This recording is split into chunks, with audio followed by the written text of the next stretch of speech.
Guys good morning নমস্কাৰ মই বড়ো হয় আপোনালোকৰ ওচৰত অন্য এটা ভিডিঅ' লৈ আহিলোঁ।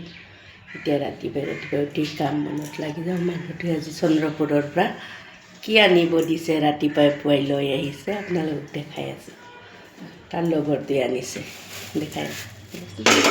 চন্দ্ৰপুৰৰ পৰা কণী, হাঁহৰ কণী।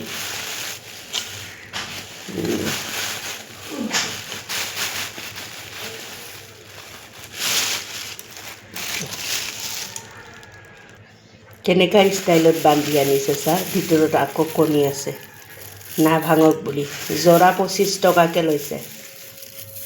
ইয়াতে 4 যোৰা আছে, তলতো আছে পূৰা। মই কালি আনিছোঁ 30 টকাকৈ যোৰা আমাৰ বৰবাৰী দোকানৰ পৰা।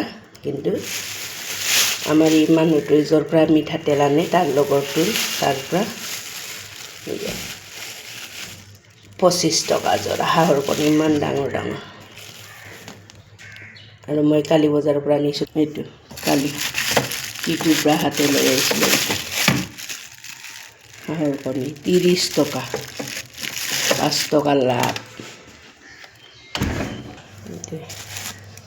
এতিয়া ধুনীয়াকৈ এক্সট্ৰাকৈ থৈ দিওঁ, ওলাই দিওঁ, গোটাই টুৱেদি ইমান ধুনীয়াকৈ বান্ধি লৈ আহিছে।